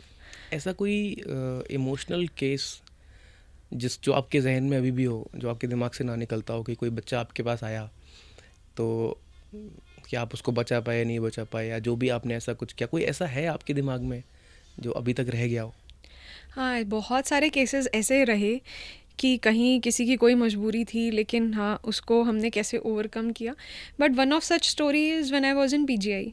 बहुत ही पुअर बैकग्राउंड से एक फ्रिज मैकेनिक अपनी बेटी को लेके आए जो बहुत टाइम से गवर्नमेंट हॉस्पिटल में ट्रीटमेंट करा रहे थे, बट उनका कुछ रीज़न नहीं निकला कि क्यों बुखार हो रहा है। फिर जब वो हमारे पास आए तो हमने भी काफ़ी तरह की इन्वेस्टिगेशन कराई, और एक वहाँ पर भी एक मिनिमम अमाउंट हर इन्वेस्टिगेशन का लगता है। तो अल्टीमेटली वो बहुत ड्रेन हो गए थे, बट हम सब ने मिलकर, इनफैक्ट हमारी फैकल्टी ने भी, सब ने मिलकर उसको सपोर्ट किया। एंड आज वो जब बच्ची को मैं देखती हूँ तो आई फील प्राउड कि हाउ, मतलब she came to us and now she is leading a good life. नहीं तो आपको और आपके फ्रेटर्निटी के सारे लोगों को बहुत बहुत धन्यवाद इस चीज़ को लेके, क्योंकि आप लोग जिस तरीके से रात दिन एक करके काम करते हैं, जितना आप लोगों के बारे में सोचते हैं, क्योंकि लोगों के दिमाग में ये है कि यार डॉक्टर्स उसी के लिए काम करते हैं जिसके पास पैसा होता है। बट मुझे ऐसा लगता है ऐसे डॉक्टर्स अभी भी अपनी सोसाइटी में हैं कि जो सिर्फ पैसे को लेके नहीं, क्योंकि उन्हें पता है पैसा हम कमा लेंगे, क्योंकि ये ऐसी फील्ड है कि आप जहाँ चले जाओगे ना वहाँ पर कोई ना कोई पैसे दे के काम कराने के लिए तैयार है। लेकिन ऐसे भी डॉक्टर्स अपने पास हैं आज, मेनली गवर्नमेंट कॉलेजेस में ज़्यादातर, कि जो अपना सब कुछ छोड़ के, अपना घर छोड़ के, अपनी सारी चीज़ें छोड़ के जो बच्चों को हेल्प करते हैं, जो बड़ों को हेल्प करते हैं, क्योंकि कई सारे डॉक्टर्स ऐसे भी हैं जो कई सारे ओल्ड एज होम्स में भी हैं, उनकी प्रॉब्लम्स भी उन्हें देखनी है। लोग अपने पेरेंट्स को छोड़ देते हैं, कई सारे लोग अपने बच्चों को छोड़ देते हैं, लेकिन सिर्फ डॉक्टर्स ही ऐसे होते हैं जो कि जिनका धर्म ही सिर्फ बच्चों को और लोगों को बचाने का होता है। तो इसके लिए तो आपको बहुत बहुत धन्यवाद कि इतना आप लोग अच्छे से सारी चीज़ें सोचते हैं। आपकी फील्ड में अगर मैं स्पेशली पूछूं कि पीडियाट्रिशियन कितना पैसा कमा सकता है?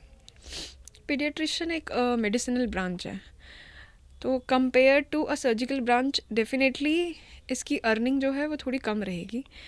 डॉक्टर ओवरऑल ही एक लेट अर्निंग प्रोफेशन है। अच्छा। इसको पहले नोबल प्रोफेशन बोला जाता था, but we also have families. तो इतना है कि हाँ, there would be sufficient. Surplus होगा या नहीं होगा वो individual perspective, individual development, individual growth पे है। अच्छा। कि आप कितना अच्छा प्रैक्टिस कर रहे हो।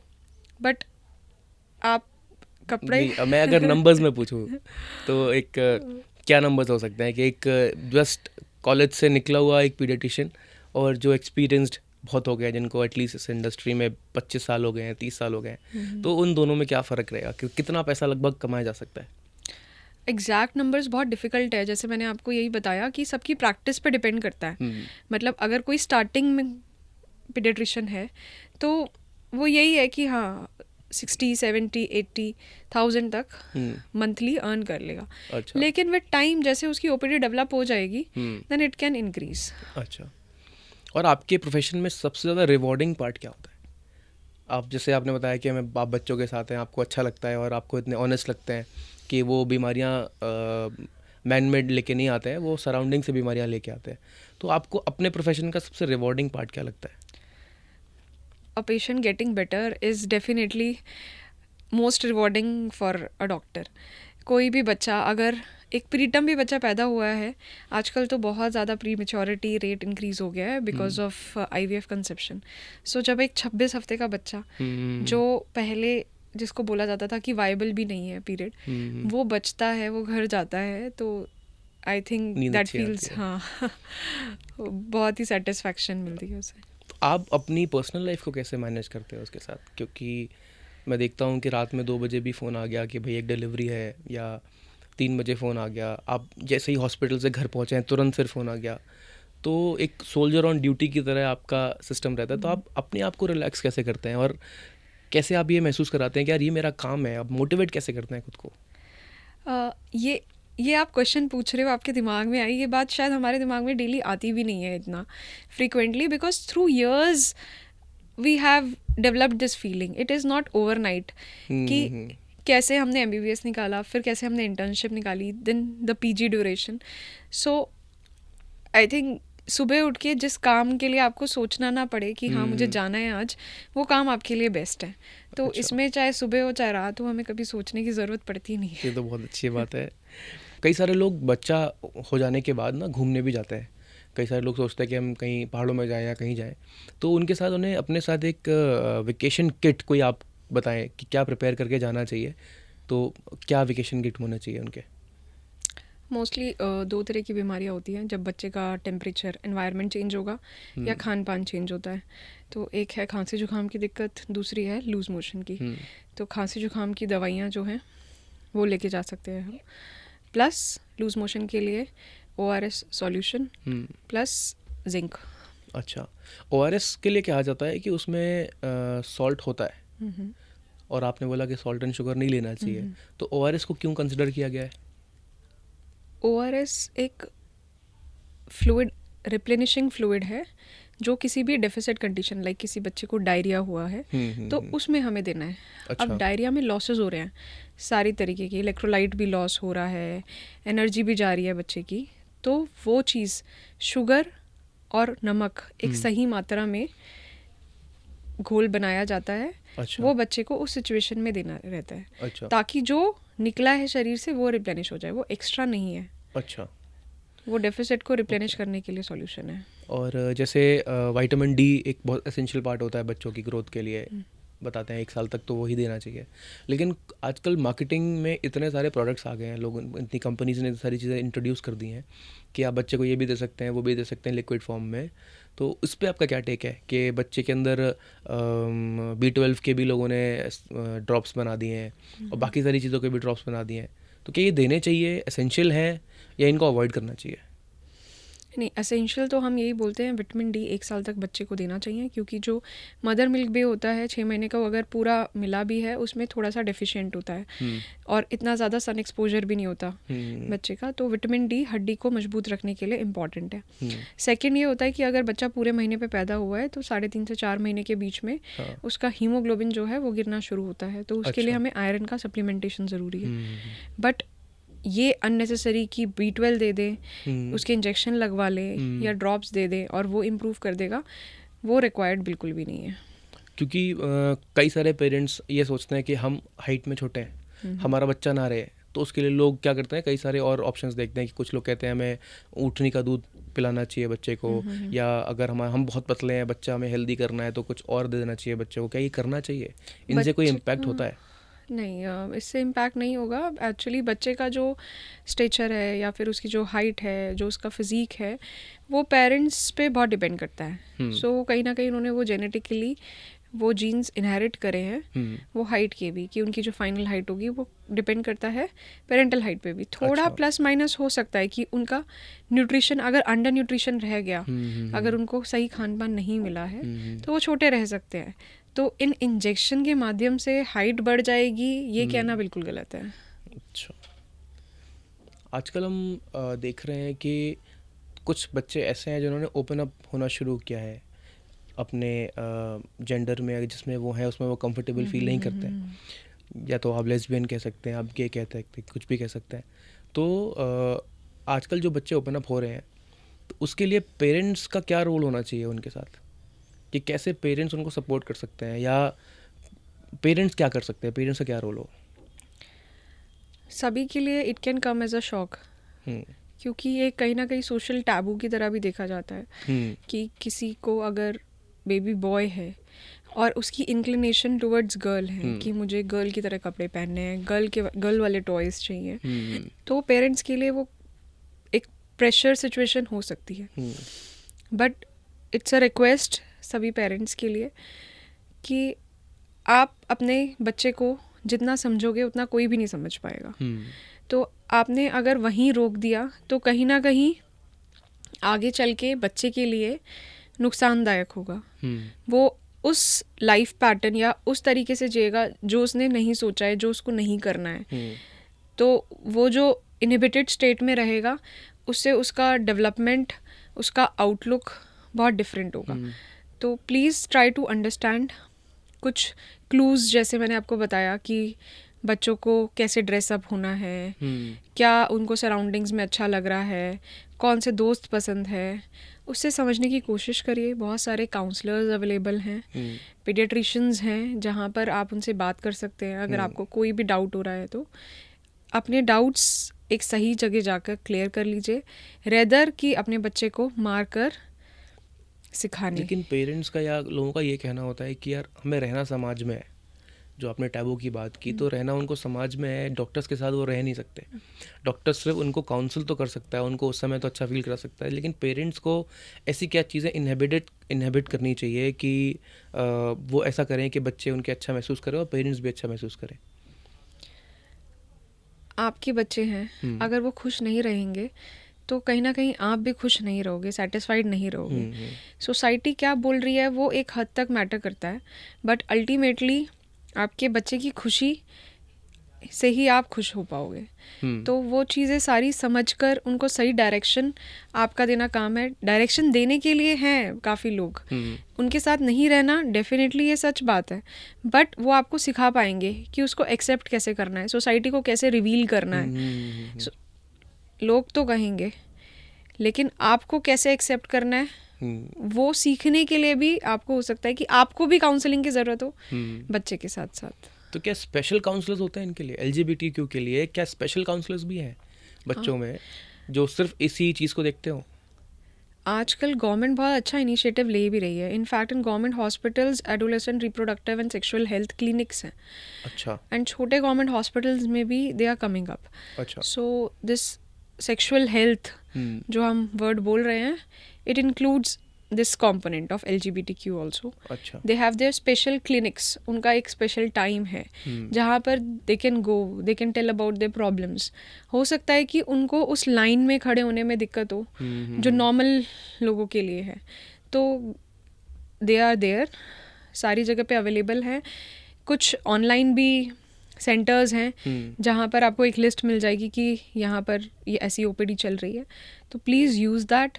वहाँ पे जाओ, अपनी सारी जो भी परेशानियाँ हैं यू कैन शेयर एक नॉलेजेबल इंसान के साथ, जहाँ पे आपको एक अच्छा ट्रीटमेंट भी मिल जाएगा। ये तो मुझे बिल्कुल आइडिया नहीं था कि ऐसे सेंटर्स भी भाई अपनी गवर्नमेंट स्टार्ट कर रही है। और बच्चों को स्कूल भेजने की सही एज क्या होती है स्टार्टिंग में? क्योंकि अभी मैं देख रहा हूँ कि एक पेरेंट थे, वो बच्चे को लगभग 2.5 साल की उम्र में स्कूल लेके गए, तो वहाँ पे मैनेजमेंट ने बताया कि आप तो बहुत लेट है, यहाँ तो एडमिशन 1.5 साल से शुरू हो जाता है। तो ये जो पेरेंट्स के ऊपर भी पीयर प्रेशर आसपास के लोग बनाते हैं कि इतनी नए नए किड्जी और जैसे बहुत सारे खुले हुए हैं, तो ये क्या इतनी जल्दी भेजना ठीक है? क्या बच्चों को सही टाइम क्या है स्कूल भेजने का? जब बच्चा चलने लगे, अब 1.5 साल के बच्चे बहुत सारे नहीं चल पाते, जब बच्चा चलने लगे अपने से तो, और उसे समझ आने लगे कि हाँ मुझे भूख लग रही है, तो मुझे वर्बली कैसे समझाना है कि मुझे भूख लग रही है, वो मुझे लगता है कि एक राइट एज है। तो वो 2.5 से 3 साल का बच्चा जो है थोड़ा थोड़ा सा ट्रेंड इन सेंस कि कहाँ क्या खाना है मुझे अगर यूरिन पास करना है तो मुझे इंडिकेट करना है। अच्छा। सो जब टॉयलेट पॉटी ट्रेन हो जाए बच्चा थोड़ा, तब that is the right age. अच्छा। और घर में स्पिरिचुअलिटी को लेके आपका क्या थॉट है कि जैसे पेरेंट्स आध्यात्मिक हैं और अपने बच्चे को भी वो कैसे आध्यात्मिक बना सकते हैं और कैसे उनको कनेक्ट कर सकते हैं स्पिरिचुअलिटी से? जो छोटे बच्चे होते हैं दे आर इमिटेटर्स, मतलब उन्हें जो पेरेंट्स कर रहे हैं, आपने देखा होगा कि मदर अगर ब्रूमिंग कर रही है तो बच्चा भी झाड़ू लेके लगाने लग जाता है। तो जो भी घर में चल रहा है उसको उनको सीखना ही है। सो अगर आप मदर पूजा कर रही है, फादर पूजा कर रहे हैं, तो वो भी बच्चा घंटी लेके वहाँ खड़ा रहेगा। उसका चाहे इम्पोर्टेंस उसको पता हो या ना पता हो, बट वो इन्वॉल्व कैसे रहना है उस चीज़ में वो उसको पता है इससे कि मैं हाँ अपने बचपन में पहुंच गया जब हम लोग घर में मम्मी ने जैसे पूजा शुरू की और उन्होंने आरती करी, जय गणेश जय गणेश जय गणेश देवा, तो ये हम लोगों ने कभी कहीं पढ़ी नहीं, कहीं हम लोगों ने इसको देखा नहीं, लेकिन फिर भी आज तक हम लोगों को याद है। क्यों? क्योंकि मम्मी जब करती थी तो साथ में हम लोग भी खड़े होते थे करने के लिए। तो इसका बहुत बड़ा इम्पैक्ट पड़ता है कि आपके पेरेंट्स कर क्या रहे हैं घर में। अगर पेरेंट्स लड़ाई कर रहे हैं तो उसके बच्चे की मेंटल हेल्थ पे इसका भी फ़र्क पड़ेगा, वो भी अग्रेसिव हो जाएगा। और क्या आपको लगता है कि पूजा पाठ करने से बच्चों के एंगर इश्यूज़ पे भी फ़र्क पड़ता है, कि उनके कम होते हैं? Actually it is about time devotion to a thing. जैसे आपने अपने 24 घंटे उनको बताया कि आपको इस टाइम पे स्कूल जाना है, इस टाइम पे सोना है, इस टाइम पे खाना खाना है, तो अगर वो टाइम आपने किसी और चीज़ को डिवोट कर दिया कि नहीं आपको ये बैठ के थोड़ा सा ये किताब पढ़नी है या थोड़ा सा ये चैंटिंग करनी है, तो वो टाइम नहीं बचेगा। और this will help in long run कि वो देखा गया है कि all these sounds they have good impact एक ब्रेन डेवलपमेंट पे भी। सो ओम की आवाज़ जो है, it was even in studies की जो NICU है, जो न्यूबॉर्न बेबीज़ जहाँ रहते हैं वहाँ पर इन मंत्रों का उच्चारण किया जाए, क्योंकि माइल्ड साउंड से ब्रेन डेवलप होता है एंड इट प्रोवाइड्स देम काम ऑल्सो। सो ये इम्पॉर्टेंट है। इन सब चीज़ों का एक प्लेसेबो इफ़ेक्ट भी है, मतलब अच्छा। प्लेसेबो इफेक्ट से मतलब है कि कोई चीज़ मुझे परेशान कर रही है and if I am doing that so it will give me strength, मतलब मुझे अपने पे कॉन्फिडेंस भी आएगा कि नहीं मैं ये चीज़ कर सकती हूँ, ये मेरे साथ अच्छा होगा, तो इट गिव्स यू थोड़ा direction also. So it is वैदिक मंत्रों से मुझे याद आया कि कई सारे पेरेंट्स अब के टाइम में इंग्लिश पढ़ाना बच्चों को ज़्यादा अच्छा समझते हैं और वैदिक नॉलेज बच्चों में ख़त्म हो रही है। कई सारे ऐसे आश्रम हैं अपने यहाँ, लखनऊ में भी आश्रम है, बहुत सारे आश्रम हैं जो कि अभी भी इन सबको जीवित रखे हुए हैं, जो बच्चों को वेद भी पढ़ा रहे हैं, बच्चों को बाकी सारी चीज़ों का ज्ञान भी दे रहे हैं कि आध्यात्म होता क्या है, पूजा पाठ क्या होता है। तो आप इसको कैसे देखते हैं कि करिकुलम में गवर्नमेंट को और स्कूल्स को वैदिक नॉलेज को भी इंट्रोड्यूस करना चाहिए? क्योंकि मुझे लगता है कि हमारा भारत देश इसी पे ही टिका हुआ है हमेशा से। जो इतने बड़े बड़े हमारे विद्वान रहे, उन्होंने इतनी सारी चीज़ें की, हमें इतना लिटरेचर दिया, और वो हम शायद अब खोते जा रहे हैं। तो आपका इस पे क्या कहना है कि क्या इंट्रोड्यूस होना चाहिए या जैसा चल रहा है करिकुलम वैसा ही चलना चाहिए? इन नहीं, वैदिक टीचिंग्स डेफिनेटली इंट्रोड्यूस होनी चाहिए करिकुलम में, और बहुत सारे ऐसे स्कूल हैं। आई ऑल्सो कम फ्रॉम मतलब DAV, it is like Dayanand Anglo वैदिक। सो उसमें वैदिक टीचिंग हमें दी गई, अच्छा। हमें ये भी बताया गया कि हवन कब करना है, कैसे करना है, वो स्टार्टिंग से ही इनकलकेट किया, तो आज हमें थोड़ी सी उसकी इम्पोर्टेंस भी पता है। और मुझे लगता है कि अपने रूट्स हमें कभी नहीं भूलने चाहिए। सो उनसे हमें जो हम आज की डेट में जितना डेवलपमेंट हुआ है कहीं ना कहीं उससे हमें काफ़ी हेल्प मिली है। तो क्या आपका ये मानना है कि अगर हम बच्चों को स्कूल में डाल रहे हैं, जैसे हम लोग प्ले स्कूल में बच्चों को डालते हैं शुरुआत में, फिर धीरे धीरे class first, class second, class third में वो बच्चे जाते हैं, तो क्या आपको ऐसा लगता है कि एटलीस्ट 1 साल के लिए बच्चे को किसी आश्रम में ज़रूर जाना चाहिए, वो अपनी रूट्स कभी ना भूले इसके लिए, या किसी भी ऐसे धार्मिक जगह पे उसको जाना चाहिए कि वो एटलीस्ट बेसिक्स को समझे, फिर अपनी जो एजुकेशन, फॉर्मल एजुकेशन उसको लेनी है उसको ले, और एक स्मार्ट बंदा बन के निकले? आपका क्या इस पे कहना है?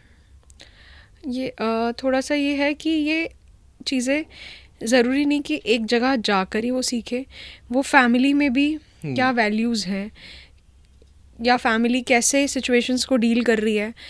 अगर जैसे आपने बोला कि आश्रम में भेजकर 1 साल के लिए, तो वो टीचिंग्स अगर उसे घर से या फिर स्कूल से मिल रही है तो एक अलग से जाने की ज़रूरत नहीं पड़ेगी।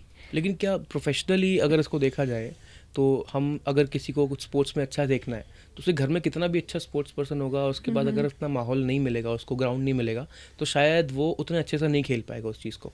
लेकिन हाँ, उसको अगर कहीं ऐसी जगह गया है जैसे बैडमिंटन खेलना है, अगर वो बैडमिंटन कोर्ट पे जा रहा है या किसी ऐसी अकेडमी में जा रहा है खेलने के लिए, तो उसको शायद ज़्यादा एक्सपोजर अच्छा मिलेगा और लाइफ टाइम उसको रखेगा साथ में।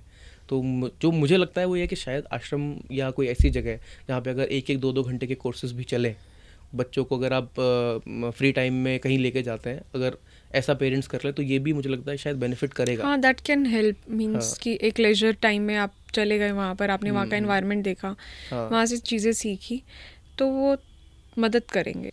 आजकल ग्रैंड पेरेंट्स में तो पहले से ही था ये सुपरस्टिशन को लेके, और पेरेंट्स भी इस चीज़ को मानते हैं कि सुपरस्टिशन होता है। तो बच्चों को वो माचिस भी रखते हैं बच्चे के साथ छोटे छोटे चाकू भी रखते हैं। तो आप इसको कैसे देखते हैं? आपके पास कभी कोई आता है ये सब चीज़ें लेके? हाँ, बहुत सारे पेरेंट्स आते हैं, ये सारी चीज़ें करते हुए भी हैं। मुझे लगता है कि जो भी चीज़ आप कर रहे हो, अगर वो कहीं ना कहीं बच्चे को हार्म नहीं पहुंचा रहे, हाँ। तो उनसे हमें कोई दिक्कत नहीं होनी चाहिए। काफ़ी चीज़ हम बेवजह फॉलो कर रहे हैं कि वो चलता ही आ रहा है, हम उसे फॉलो करे ही जा रहे हैं। जैसे कि इसमें से एक है कि मिथ ये भी है कि बच्चों की आंखों में काजल लगाना। जो आपने चीज़ें बताई वो तो फिजिकल कांटेक्ट में आई बस, लेकिन वो बच्चे ने कहीं अंदर बच्चे के नहीं गई, तो उससे कोई बच्चे को हार्म नहीं होगा। बट काजल लगाना, आंखें अनमोल हैं, और आपको पता है कि काजल बनाने की प्रक्रिया क्या है। उसमें आप डर्ट कलेक्ट करके वो बना रहे हो एंड आप उसको अप्लाई कर रहे हो, तो इससे आंखों से पानी आना, इन्फेक्शन होना, ये बच्चे को हार्म करता है। अच्छा। तो ये अवॉइड करके आप लोग काजल कहते हैं ना कि काजल लगाने से आंख बड़ी हो जाती है, तो नहीं, ये बिल्कुल, ये सबकी आंखें जो है वो एक अपने पेरेंट्स पे जाती हैं, अपने ग्रैंड पेरेंट्स पे जाती हैं। सो वो उसका जेनेटिक मेकअप कैसा है उस पर डिपेंड करता है, इससे अच्छा। आंखें बड़ी नहीं हो पाएंगी। लेकिन जैसे काजल अगर आँख की शुरुआत से लगाया जाए, तो शुरुआत से लगाने से तो वो कहीं ना कहीं उस जा सकता है अपने डक्ट में और इन्फेक्शन क्रिएट कर सकता है। लेकिन अगर काजल को साइड से लगाया जाए, जस्ट कि पेरेंट्स का मन है या अपने ग्रैंड पेरेंट्स का मन है, तो बस मन रखने के लिए लगाया जाए, तो ऐसा तो किया जा सकता है? नहीं, काजल आप आंखों में सारे जो पार्ट्स हैं, आप साइड से लगाओ, बीच से लगाओ, ये वाटर लाइन के कांटेक्ट में जैसे भी आएगा, वो आंखों के कांटेक्ट में आएगा, तो वो इन्फेक्शन कॉज कर सकता है। अच्छा। तो आपको अगर काजल लगाना है पेरेंट्स, तो आप उसे फोरहेड पे लगाओ, चीक पे लगाओ, अच्छा। But avoid using it in eyes. Forehead पे भी तो सुपरस्टिशन वाला आ गया कि नज़र नहीं लगेगी। हाँ। तो नज़र को लेके क्या है आपका, कि नज़र लगती है बच्चों को? नज़र तो ऐसी चीज़ है, लोग सोचते हैं बड़ों को भी लगती है, और नज़र ऐसी चीज़ है जो शीशा भी तोड़ देती है। तो नज़र बच्चों को लगती है? नज़र होता है कुछ? मैं नज़र को नहीं मानती पर्सनली, बट जो मानते हैं, जो उनके लिए चीज़ करते हैं, जैसे मैंने आपको बताया, अगर वो एक्सटर्नल है तो आप उसको फॉलो करिए, आपको एक सेटिस्फेक्शन रहेगा कि हाँ नहीं लग रही। बट जो चीज़ उसके कांटेक्ट में आ रही है वो हार्म करेगी, वो चीज़ ना करिए। तो कोई ऐसी चीज़ है आपके साथ कभी हुआ हो कि कोई पेरेंट आया हो आपके पास और उसने कुछ तो ऐसा किया हो, आपको एकदम शॉक लगा हो, यार ये भी होता है, ऐसा भी करते हैं लोग? कभी ऐसा कुछ आपके साथ हुआ हो? नहीं, एक अभी रिसेंटली मेरे पास बच्चा आया, उसको काफ़ी पीलिया था। तो डे 4 डे 5 पे आया था पीलिया। अब पीलिया एक ख़राब पानी खाने की वजह से होता है, और इस मौसम में, मानसून के मौसम में बहुत ज़्यादा होता है।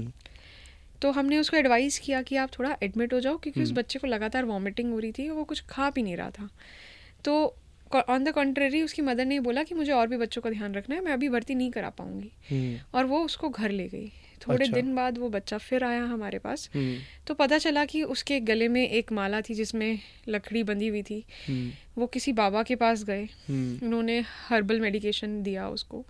सो हर्बल मेडिकेशन लिवर की ऐसी स्थिति में और भी हार्मफुल होता है, वो लिवर को और डैमेज करता है। लेकिन अब जब वो स्थिति में आया तो वो इरिवर्सिबल डैमेज हो चुका था। वो जो टाइम पीरियड जो था, जो जिसमें हम चीज़ें कंट्रोल कर सकते थे, वो सब निकल गया था। एंड इस स्थिति में अब लिवर ट्रांसप्लांट की ज़रूरत होती है, और लिवर ट्रांसप्लांट इंडिया के बहुत बड़े सेंटर्स में ही अवेलेबल हैं।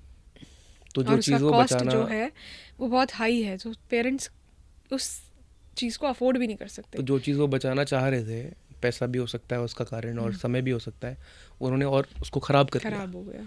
तो आपकी एडवाइस तो ये मतलब यही रहेगी कि ऐसी कोई सिचुएशन हो तो डॉक्टर की बात मान लेनी चाहिए।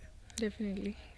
अच्छा, कुछ मिथ बस्टर्स हैं मेरे पास, तो हम लोग उसको आगे लेके चलते हैं। कि एक तो आपने पहले ही बता दिया कि काजल नहीं लगाना चाहिए, मेरा था लिस्ट में। दूसरा कि क्या बच्चों की मसाज करनी चाहिए? मसाज का क्या रोल है बॉडी के साथ? मसाज का एक इम्पॉर्टेंट रोल है कि हम बोलते हैं कि जब बच्चे की अमरनाल झड़ जाए, उसको नहला लो, उसके बाद आप उसको मसाज कर सकते हैं। तो मसाज गुड सर्कुलेशन में मदद करती है। मसल्स को जब हम प्रेस करते हैं तो सर्कुलेशन इम्प्रूव होता है, उससे ग्रोथ में भी हेल्प मिलती है। अच्छा।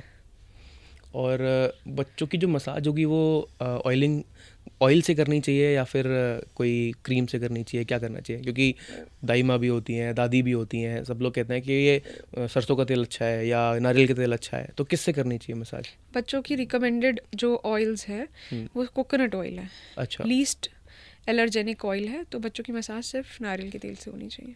बच्चों के सर पे एक गोला होता है, हम्म, मैं उसको टेक्निकल टर्म में नहीं बता पा रहा हूँ, तो कहते हैं कि उसमें तेल भरना चाहिए समय के साथ और थप-थप करना चाहिए जिससे कि वो जल्दी भर जाता है। हम्म। इस पे क्या कहना है?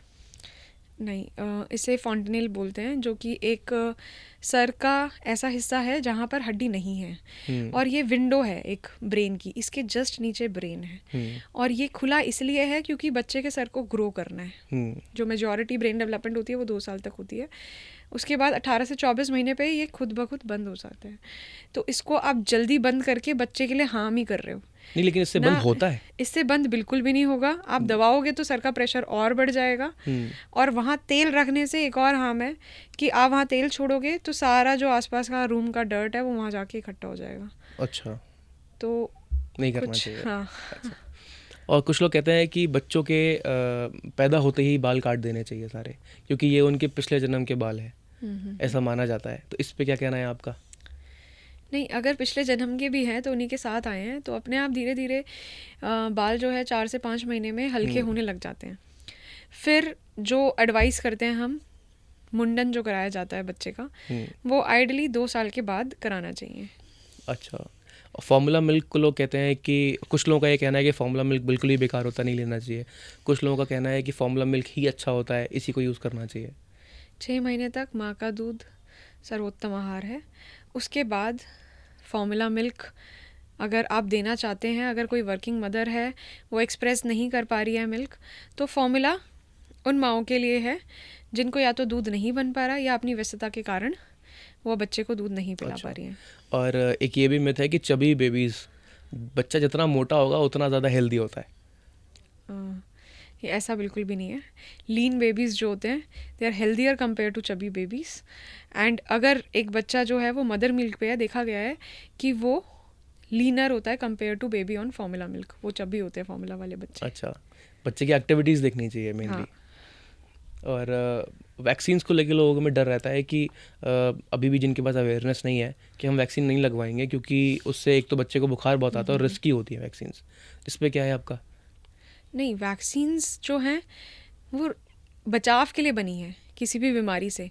एक बहुत ही छोटी अमाउंट में जो उस बीमारी को करता है कीटाणु, वो दिया जाता है, उसका कुछ पार्ट दिया जाता है, और वो बॉडी का रिएक्शन है बुखार आना, कि बॉडी ने काम करना शुरू कर दिया है, तो उससे घबराना नहीं है। बुखार अगर आ रहा है किसी दवाई से, किसी वैक्सीन से, तो डॉक्टर आपको बताएगा कि आपको क्या देना है, तो उससे परेशान ना होइए और अपने सारे बच्चों को वैक्सीन सही टाइम पे लगानी चाहिए। अच्छा, और कुछ लोग कहते हैं कि बच्चा अगर 8 महीने में बोलना शुरू नहीं कर रहा है, इसका मतलब बच्चा नॉर्मल नहीं है।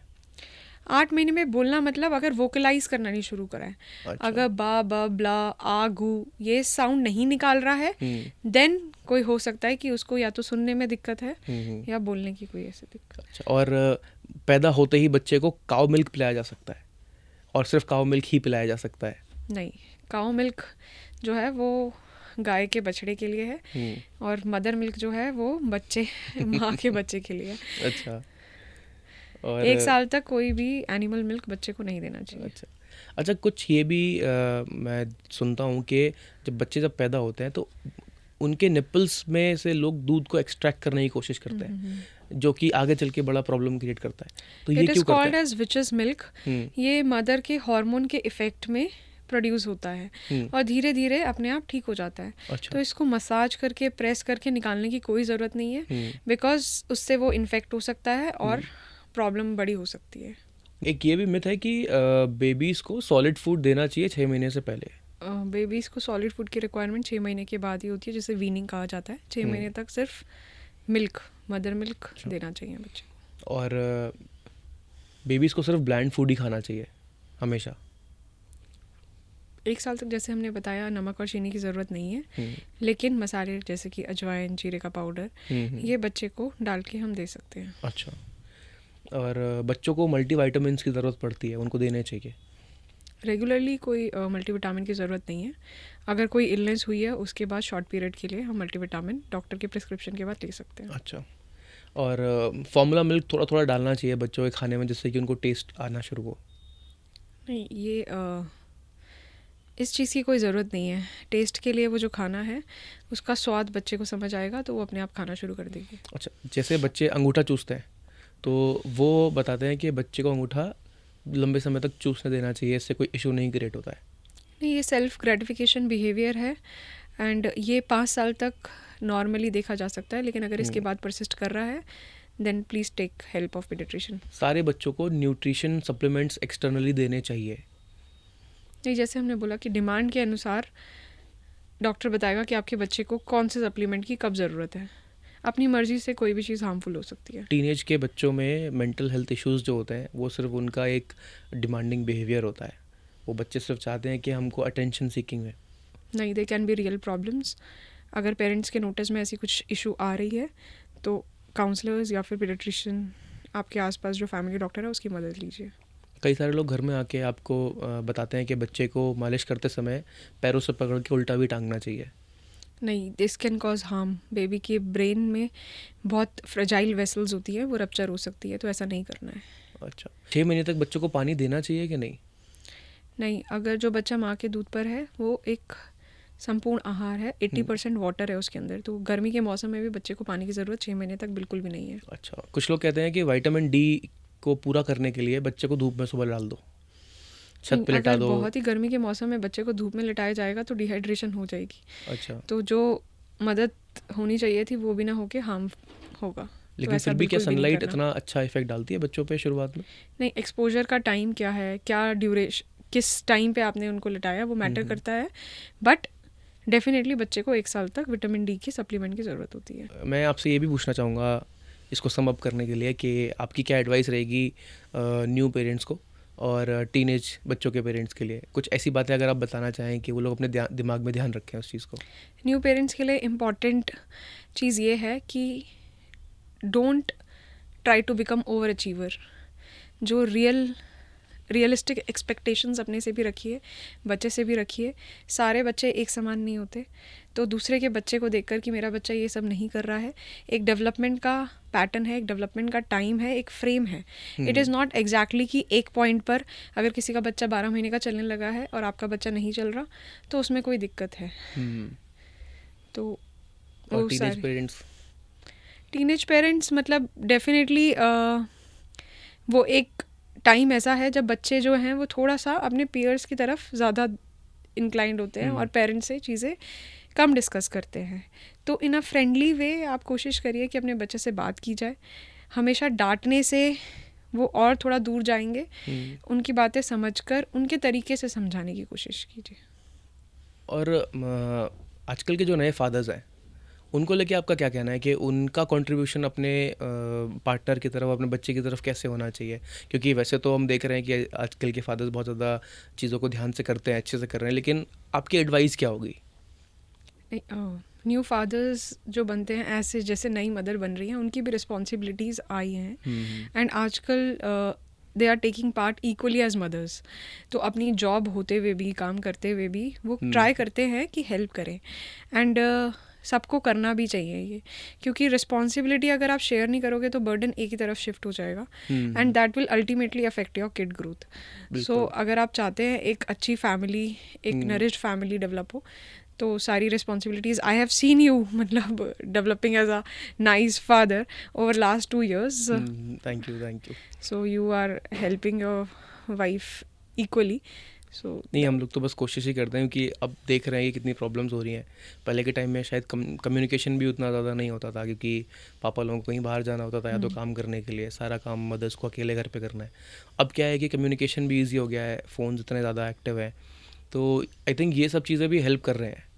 और दोनों तरफ से जब सेंस ऑफ रिस्पॉन्सिबिलिटी और रिस्पेक्ट रहता है एक दूसरे के लिए, तो चीज़ें ज़्यादा ईजी हो जाती हैं, मुझे लगता है। डेफिनेटली। हाँ, also thank you so much ma'am for doing this, it means a lot to me. आपने बस एक छोटे से मेरे इनवाइट को जल्दी से एक्सेप्ट कर लिया और हम लोग आज यहाँ पे बैठे हुए हैं। क्योंकि मेरे लिए तो ये शुरुआत है कि कैसे क्या चीज़ें करनी है। ऐसे ही आई थिंक धीरे धीरे ही लोग जुड़ते हैं और सब कुछ अच्छे से हो जाता है। तो thank you so much for doing this. Thank you for inviting me over. Thank you ma'am. It's a nice experience. अगर आपको हमारा ये कंटेंट अच्छा लगता है, अगर आप इस कंटेंट से थोड़ा सा भी इंस्पायर होते हैं, थोड़ा सा भी एजुकेट होते हैं, तो प्लीज़ हमारे इस चैनल को सब्सक्राइब करिए। कमेंट सेक्शन में हमें बताइए कि आपके क्या थॉट्स हैं, आप क्या चाहते हैं हम किन किन नए लोगों को यहाँ लेके आएँ, किन से हम बात करें, क्या आपको एजुकेट अच्छे से कर सकता है। अगर आप इसको सब्सक्राइब करेंगे और हमें आगे थोड़ा सा प्रोत्साहन देंगे, तो आगे बढ़ने की हमारी उम्मीद ऐसी ही जगी रहेगी। Thank you so much.